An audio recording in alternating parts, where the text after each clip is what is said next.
अगर हम वागले की दुनिया का नाम ले लें तो आपके दिमाग में आ जाएगा हम बात किसकी कर रहे हैं। जी हाँ, अंजन श्रीवास्तव जी की बहुत बहुत स्वागत है आपका। धन्यवाद। अंजन जी, जैसे हमने बोला वागले की दुनिया का अगर नाम लेते हैं तो अंजन श्रीवास्तव का चेहरा सबके सामने आ जाता है। वही इसीलिए ब्रांड बना करके आज जेडी मजीठिया बना रहे हैं, वागले की दुनिया, नई पीढ़ी नए किस्से।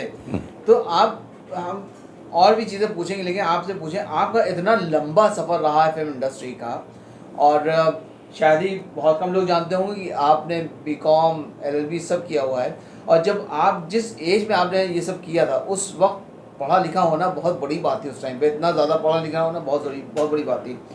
उस टाइम पे कैसे दिमाग में आया कि फिल्म इंडस्ट्री ज्वाइन कर लें, सीरियल कर लें, प्लेस कर लें, क्योंकि नौकरी उस टाइम पे लोग सबसे पहले ढूंढते थे, खासतौर सरकारी नौकरी। आप जो कह रहे हैं उसको शॉर्ट में हम जवाब दे रहे हैं। आप जो कहते हैं हमारे ऐसे मतलब मुश्किल नहीं था। हम उस एज में थे 1968, 21 साल की उम्र थी हमारी। उस वक्त थिएटर और सिनेमा को हमारे यूपी बिहार के लोग जो हैं बहुत ज़्यादा प्रोत्साहन नहीं देते थे, खासकर हमारे गार्जियंस जी। तो वो एरा था कि बिल्कुल, और उनका एरा था जबकि वो एक ग्रेजुएशन करना बड़ी बात थी। हमारे पीरियड में graduation was a must, minimum requirement थी। जी। तो ग्रेजुएशन कर लिया था मैंने 1968 तक, और उसके साथ एलएलबी भी कर लिया। लेकिन साथ में बलराज साहनी जी को एक बार मिलने का मौका मिला था वहाँ कलकत्ते में ही स्टूडियो में, और उनका एक साइलेंट असर मेरे दिमाग में पड़ गया था। उनका बैकग्राउंड जब जाना इप्टा के बारे में, और उनका जो और भी सोशल वर्क वो करते थे किसानों मजदूरों के साथ में, और बाद में पता चला कि वो कम्युनिस्ट पार्टी ऑफ इंडिया के मेंबर भी रहे हैं। वो हमारे लिए इम्पोर्टेंट नहीं थे। इम्पोर्टेंट ये था कि वो एक्टर एक मजदूर और किसानों के बीच में जाके और दूसरा काम भी करता है एक्टिंग के अलावा, और उसकी इज्जत हमारे घर में जो पुराने ख्यालात के माँ बाप हैं उनके अंदर भी बलराज जी की एक इमेज बनी हुई है कि बलराज जी की फिल्म दिखाएंगे लेकिन राजेंद्र कुमार की नहीं दिखाएंगे। अच्छा। तो बलराज जी के लिए नेचुरली कम एज था हमारा, एक इम्प्रेशन आता है कि माता पिता बलराज साहनी, और इत्तेफाक से बलराज साहनी दिखाई पड़ गए हमको, सामना सामनी हो गया। तो उसका असर बहुत पड़ा हमारे ऊपर, और थिएटर वहीं से हमने सोचा कि थिएटर करना है। लेकिन उस ज़माने में वो बात ज़रूर थी, परमिशन नहीं मिली थी। कुछ पुराना ख्यालात कुछ नए ख्यालात के बीच की स्थिति में मैं था। तो उस समय माँ की वजह से मैंने ऑल इंडिया रेडियो ज्वाइन कर लिया था, और धीरे धीरे चुपके से थिएटर करना शुरू किया, जिसमें पिताजी का ऑब्जेक्शन होता था काफ़ी, और काफ़ी सालों तक मुझे स्ट्रगल करना पड़ा थिएटर करते रहने के लिए। तो 10 साल तो वही थिएटर किया मैंने। तो आप जब मुंबई आए तो मुंबई बहुत 10 साल थिएटर करने के बाद यहाँ आए 78 में। 78 में आपको मुंबई आना हुआ, और हम ये कहेंगे यहाँ पे आप जब आए तो आपको बहुत अच्छी फिल्में मिली। नहीं, स्टार्टिंग में आपने बिगिनिंग में मैं न कोई यहाँ मुझे न जानता था न पहचानता था, न यहाँ कोई बेस था, न कोई हमारे पास नौकरी थी। आपको पता नहीं, बहुत करीब साल भर का जो स्ट्रगल बहुत भयंकर था, जिसमें मुझे टाइफाइड हो गया था। अच्छा। क्योंकि मेरे पास नौकरी भी नहीं आई थी, खाने के लिए तकलीफ़ थी, जो मैंने ज़्यादातर इंटरव्यू में मैंने नहीं कहा कि वो स्ट्रगल बहुत बुरी स्ट्रगल थी। इसमें रहने की जगह नहीं थी, खाने का प्रॉब्लम था, पैसे की कमी थी, और मूवमेंट करना मुश्किल था। पैसा कम होगा तो मूवमेंट कैसे होगा। तो किसी दोस्तों ने कुछ पैसे भेजते थे, 500 रुपये 600 रुपये, इस तरह से एक ही बार महीने में भेजते थे। उससे थोड़ा बहुत बड़ी मुश्किल। फिर ऑल इंडिया रेडियो का ट्रांसफ़र करवाया मैंने, क्योंकि 40 60 या 100 रुपया 150 रुपया जो भी मिलता है, that was important at that time. और आपने बैंक में भी नौकरी करी? और बैंक की नौकरी भी नहीं आ रही थी। अच्छा। ट्रांसफ़र नहीं लिया था क्योंकि state to state was not allowed, because union यहाँ के लोगों का सीनियरिटी ख़त्म हो सकता था। तो नेचुरली वो कैसे करेंगे, यहाँ के लोग क्या बैठे रहेंगे, हम आ जाएंगे और अपनी जगह ले लेंगे। तो उसमें लिख के दिया हमने बैंक के लिए, नौकरी बहुत ज़रूरत थी, तकलीफ़ में था मैं। तो उसमें लिख के दिया कि मैं 3 साल तक कोई प्रमोशन नहीं लूँगा। अच्छा। मैं एज ए क्लर्क ही आ जाऊँगा, फिर से वहाँ सुपरवाइज़र बन ही गया था। वो वापस फिर डिमोटेड करके अपने आप को मैंने ट्रांसफ़र एक्सेप्ट किया। तो मतलब एक्टिंग आपके दिल पे इतनी लगी हुई थी, आपको पता था कि इसी एक्टिंग में... नहीं, बम्बई में आ गए तो एक मकसद से अगर आए हैं हाँ। कि हम यहाँ थिएटर ही करेंगे, थिएटर का मकसद आ गया उल्टा। अच्छा। सिनेमा की जगह फिर थिएटर घुस गया, और उसके लिए हमें यहाँ सरवाइव करना पड़ेगा। इसलिए नहीं कि सिनेमा ही करना है, इसलिए सरवाइव करने के लिए हमको नौकरी करना ज़रूरी था।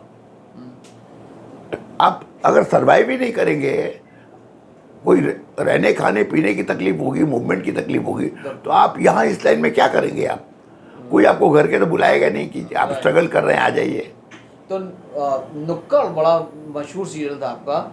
मेरा नहीं था, नुक्कड़ में एक एपिसोड में किया, नुक्कड़ मेरा नहीं था। ये जो ज़िंदगी था, ये जो ज़िंदगी पहला सीरियल जो बम्बई में बना, उसमें मैं था। उसके बाद कई सीरियल, जितने भी सीरियल उस ज़माने में बने करीब करीब सब में था। नुक्कड़ हमारे ग्रुप का ही था, कुंदन शाह, सईद मिर्ज़ा, अजीज़ मिर्ज़ा। तो उस ग्रुप में एक और किया था, इंतज़ार था, और एक मनोरंजन, बहुत हिट था मनोरंजन भी। हाँ, तो ये सब जो हम उसी ग्रुप में करते थे। तो नुक्कड़ में ऐसा हुआ था कि एक हमारा सीरियल बन रहा था उसी ग्रुप का, पुलिस स्टेशन, जो बैन कर दिया था मिसेस गांधी ने, राजीव गांधी ने। अच्छा। क्योंकि वो बहुत ब्लंटली चीज़ों को दिखाया था पुलिस डिपार्टमेंट का। एक करप्ट थाना का ओसी में था, और राजकमल में बड़ा सेट लगा हुआ था। अच्छा। और काफ़ी पैसे लग गए थे तीनों को। एक कंपनी थी ना, रोगोपैग एंड इस्करा फिल्म, सईद मिर्ज़ा, अजीज़ मिर्ज़ा और कुंदन शाह की। तो उन लोगों ने करीब 13 एपिसोड करीब बना लिए थे, पर टेलीकास्टिंग में रोक लग गई। तो फिर उसको टेलीफिल्म बना लिया गया, और गवर्नमेंट ने कहा कि आप टेलीफिल्म बना करके इसको रात को 10 बजे के बाद टेलीकास्ट कीजिए, ये पब्लिक देखेगी तो पुलिस के खिलाफ हो जाएगी। तो उसको राजीव गांधी साहब ने उसको बैन कर दिया था? नहीं, राजीव गांधी का समय था। तो गवर्नमेंट ब्यूरोक्रेसी जो होती है, ये गलत है, सरकार के खिलाफ हो जाएगा, ये हो जाएगा, हो जाएगा। तो राजीव गांधी ने एक्चुअली, देखिए कोई प्राइम मिनिस्टर नहीं करता है खुद, जो साथ में रहते हैं उनका एडवाइस होता है जनरली। तो मैटर ऑफ फैक्ट ये बड़ी बात थी कि वे लोग गए, सईद अजीज़ वगैरह, तो उन लोगों ने कहा कि भाई इसको ऐसा कीजिए, टेलीफिल्म बना के आप लोग जो कॉस्ट लगा है वो कवर हो जाए, आपका उतना दूरदर्शन से ले लीजिए। तो दे हेल्प एक्चुअली। तो अंजन जी, तो उसके बाद तीनों डायरेक्टरों ने सोचा कि इन आर्टिस्टों का क्या करें जो पुलिस स्टेशन में किए। तो सबको थोड़ा थोड़ा, अजीत बचानी, ये वो, एक एक करके हम लोग नुक्कड़ में एक एक एपिसोड कर रहे थे। अच्छा। तो नुक्कड़ हमारा एक सेट पर नुक्कड़ क्या था, एक सेट पे पुलिस स्टेशन बन रहा था। राजकमल में ही दोनों लगे हुए थे। अच्छा। और नुक्कड़ के अपने जो थे गुरु और ये सब तो पूरे फिक्स आर्टिस्ट थे उसके अंदर जो थे, वो फिक्स थे। हम लोग ऐसे एक कैमियो रोल कर रहे थे उसमें।